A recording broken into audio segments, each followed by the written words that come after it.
अक्सर लोग ये कहते हैं, सुना होगा, कि विपक्ष कहाँ है, विरोधी पार्टियां कहाँ हैं इस वक्त। ऐसे सवाल आमतौर पे होते रहते हैं। अब हम भी ये पूछ रहे हैं विपक्ष कहाँ है और वो क्या कर रहा है, साथ में सवाल ये भी है क्योंकि अभी तक उम्मीदें ये थी कि इंडिया गठबंधन या जो भी हैं वो सब मिल कर के एक साथ एकजुट होकर के कुछ मुद्दों को आपस में तय करके और आगे की भविष्य की राजनीति करेंगे और एक चैलेंज देंगे जो सत्ता है उसको। लेकिन सत्ता ने अपने इर्द गिर्द ऐसा ताना बाना बुना है जिसको ब्रेक करना किसी के भी लिए अब मुमकिन नहीं रहेगा या नहीं रहा है। चुनाव में बहुत बार खबरें मिलती हैं गड़बड़ी की कि आज वोट डले कहीं और उनमें गड़बड़ी हो गई, या ये खबरें मिलती हैं कि चुनाव आयोग के अधिकारी ने हारे हुए व्यक्ति को जीत का सर्टिफिकेट दे दिया, या कहीं किसी जगह मत गणना गलत हो रही होती है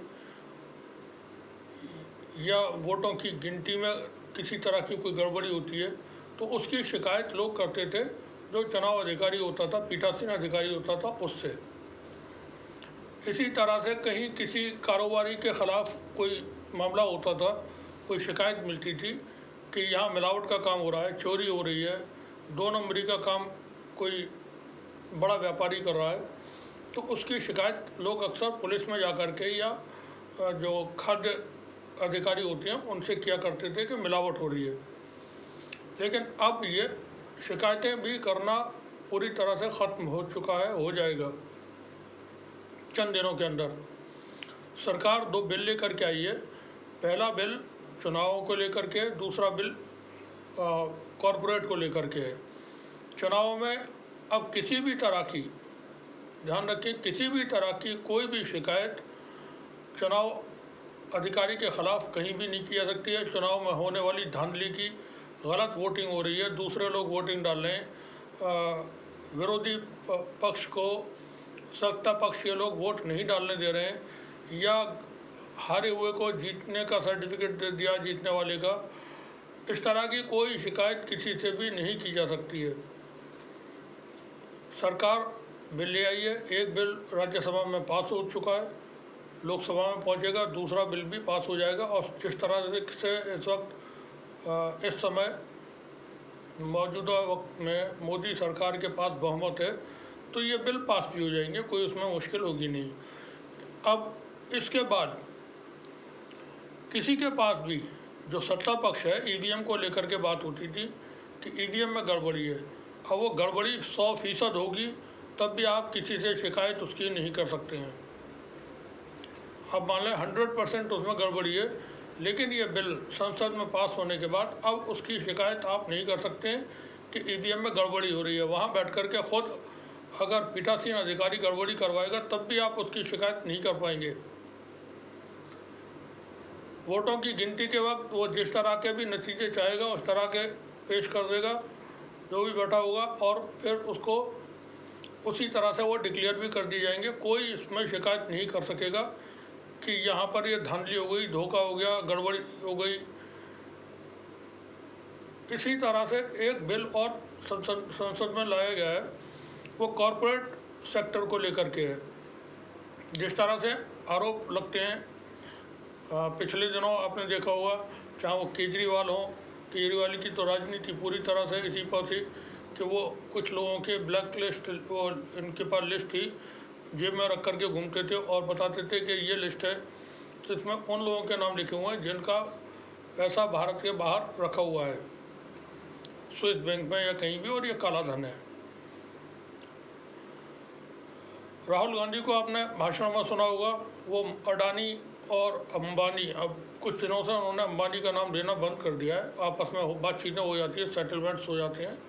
तो हम देखते थे पिछले चुनाव के दौरान जो भी 5 राज्यों के हुए, या उससे और पहले भी मीडिया के से बात करते हुए राहुल गांधी अब अंबानी का नाम नहीं लेते हैं, वो अडानी के ऊपर ही हमले उनके थे। अब अडानी को लेकर के हिंडनबर्ग ने एक रिपोर्ट दी थी कि किस तरह से शेल कंपनियां बनाकर, फर्जी कंपनियां बनाकर इनका कारोबार फैला हुआ है और उसमें इनके भाई वगैरह सब शामिल हैं और ये मैनिपुलेट करते हैं मार्केट को, शेयर बाज़ार में धोखाधड़ी करते हैं, सस्ते शेयर्स के रेट्स बढ़ा करके और ऊंचे दामों पर उनको मार्केट में बेचते हैं और इस तरह से ये मुनाफा कमाते हैं।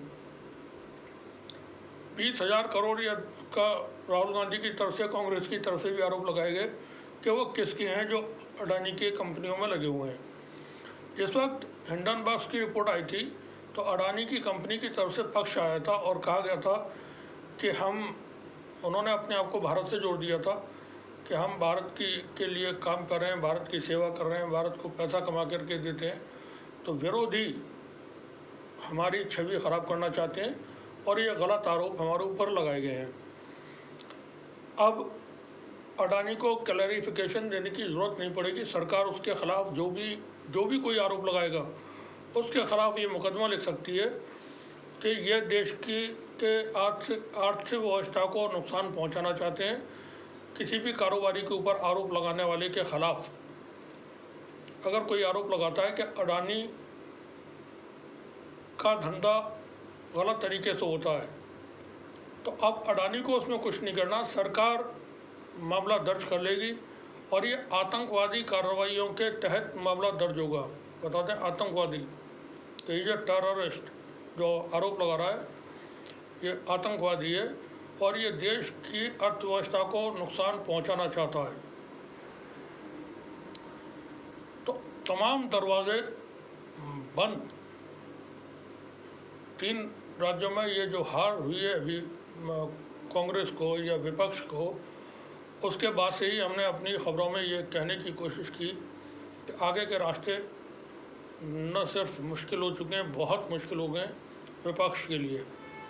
अब चूँकि सरकार सत्ता में है, बहुत ताकत के साथ उनके पास बहुमत है और फिर 2024 के चुनाव जीतने के लिए उनके पास मटेरियल बहुत है। ये बिल आने के बाद तो संसद में अब पास हो जाएंगे इसी सेशन में, विंटर सेशन चल रहा है। उसके बाद किसकी मजाल जो चुनाव में काली गलौज करे कोई और उसकी शिकायत दर्ज करा दे। उसके ख़िलाफ़ शिकायत नहीं होगी अगर कोई हेट स्पीच करता है, कोई किसी के ख़िलाफ़ किसी तरह के नोट बांटता है, पैसे बांटता है और जाकर के कहता है वो चुनाव अधिकारी से कि साहब फलां व्यक्ति चुनाव में पैसे का बांट रहा है, तो उसके ख़िलाफ़ शिकायत दर्ज नहीं होगी। अब क्या करेंगे लोग, पॉलिटिशियंस जो विपक्ष के लोग हैं उनके पास बचा क्या है। आप शिकायत नहीं कर सकते। अब चुनाव के दौरान तो बहुत पैसे का बंटवारा होता है, बहुत पैसा खर्च किया जाता है, अवैध तरीके से शराबें बांटी जाती हैं और चीज़ें हैं, वो सब कुछ होता है। तो विपक्ष करेगा क्या। कारोबारी लोगों के इन्वॉल्वमेंट रहता है सियासत में, वो बॉन्ड्स के ज़रिए पैसा देते हैं पॉलिटिकल पार्टीज़ को और जैसा कि खबरें हैं उसके हिसाब से एक तरफा पैसे का बंटवारा हो रहा है। सत्ता पक्ष के जो पार्टी है उसके पास 70, 75, 80% पैसा जाता है, बाकी अन्य पार्टियों में कारोबारी लोग देते हैं चंदा। अब वो चंदा दें न दें किसी को भी, लेकिन वो अपने इंटरेस्ट के लिए सरकार के साथ खड़े रहेंगे हर वक्त। उनको कोई ताल्लुक़ नहीं होगा देश से या जनता से या किसी से भी। वो जो कुछ सत्ता चाहिए उसके हिसाब से काम करेंगे। अब सत्ता की तरफ से किसी भी कारोबारी को बोल दिया जाएगा तुमको इतना पैसा देना है तो उसे देना पड़ेगा, क्योंकि हम आपको पूरी तरह बचा रहे हैं। विपक्ष हो, जनता हो, कोई भी व्यक्ति अब ना तो चुनाव आयोग की कार्य प्रणाली पर किसी तरह के क्वेश्चन मार्क लगा सकता है, शिकायत नहीं कर सकता है, और ना ही किसी कॉरपोरेट के ख़िलाफ़। तो तमाम रास्ते एक तरह से बंद हैं। विपक्ष के पास वक्त था लेकिन उन्होंने इसका इस्तेमाल नहीं किया, आपस के झगड़ों में वो रहे, क्योंकि हर कोई ये चाहता है कि मेरा अपना जो वजूद है वो बढ़ता रहे और सामने वाले को मुझसे कोई मतलब नहीं उससे। विपक्षी पार्टियों ने कभी भी ईवीएम को लेकर के संजीदगी के साथ उसको मुद्दा नहीं बनाया। अब आप क्या कर लेंगे? 19 लाख ईवीएम चोरी हुई थी, कहाँ गई? उसने जो भी किसी ने भी चोरी की थी वो घर में सजाने के लिए थोड़ी लेके गया था, या बाज़ार में कहीं बेचने के लिए, चोर बाज़ार में, या किसी म्यूजियम में रखवाने के लिए। कहाँ है वो? तमाम संस्थाओं पे कब्जे हो चुके थे, बाकी जो चीज़ें हैं वो सब निपटारा हो रहा है उनका।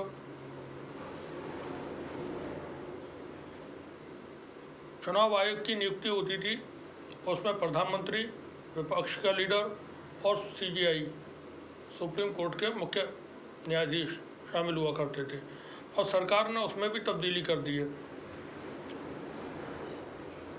अब प्रधानमंत्री होंगे, प्रधानमंत्री के एक नॉमिनेट किया हुआ व्यक्ति होगा, एक विपक्ष का लीडर होगा। तो दो लोग तो कहीं भी जिधर जाएंगे उधर, जो जिसको प्रधानमंत्री नॉमिनेट करेंगे वो कहाँ जाएगा? विपक्ष के साथ। उसे तो अल्टीमेटली जो प्रधानमंत्री चाहेंगे वैसा वोट करना पड़ेगा। तो चुनाव आयोग का, मुख्य चुनाव आयुक्त का चुनाव इस तरीके से जिसको प्रधानमंत्री चाहेंगे वो बन जाएगा। सत्ता पक्ष के पास ताकत है, विपक्ष के पास कुछ भी नहीं है, उनमें आपस की एकता नहीं। वो मुद्दों को लेकर के संजीदा तरीके से देश के अंदर सारे के सारे, अब इनको पहले ही आवाज़ उठानी थी ईवीएम को लेकर के। कहना चाहिए था आप ही लड़ लो चुनाव। अगर ईवीएम को नहीं हटाया जाता है और बैलेट पेपर से चुनाव नहीं कराए जाते हैं, सारी चीज़ें तो सत्ता के लिए होती हैं, जो भी पॉलिटिकल लोग हैं।